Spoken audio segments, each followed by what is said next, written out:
Determining Older Adults' Fitness to Drive by Chen, 2018. So, living in New York City, it can be easy to take certain things for granted. For example, many people in big cities take public transportation. This is not necessarily a viable option for older adults who feel more comfortable accommodating themselves in other ways, or whose main mode of transportation is driving. In fact, driving itself is a behavior that is associated with freedom and autonomy.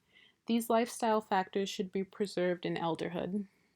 That is why the author Chen chose to compare two driving assessments through the PEO model.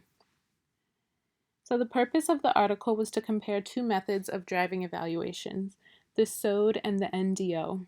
The main purpose of the SODE evaluation was to see to what extent drivers could safely and efficiently follow directions. This included predetermined routes and targeted behavior. The SODE manipulated the driver's behavior more with factors such as rapid decision making. The NDO was purely observational. It was encouraged that drivers maintain their regular behaviors and pathways during this evaluation and use their own cars.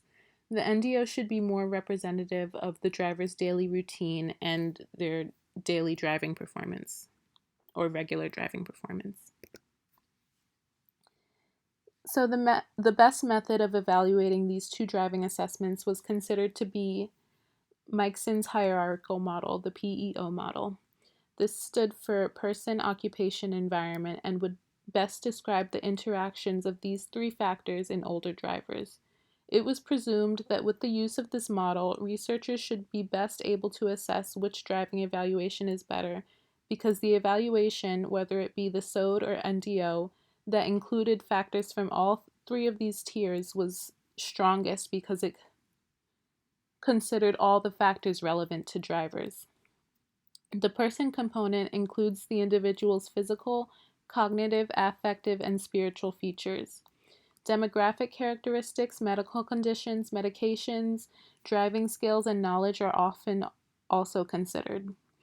Occupation consists of the strategic level, which would be the ability to plan in advance, the tactical level, a measure of instantaneous judgments and potential risk, and the operational level, where driving performance is seen as a balance between driving expertise and declining bodily function.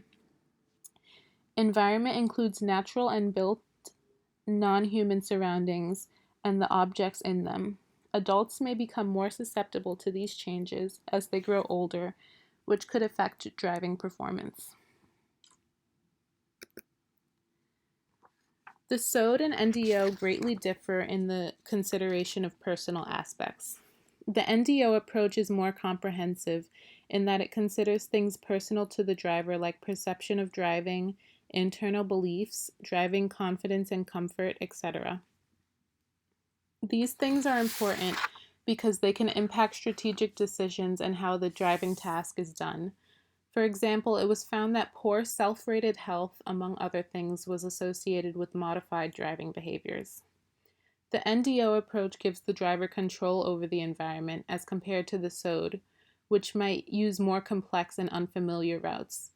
Some may see this as a limitation to testing because in some cases it might be better to test with higher complexity.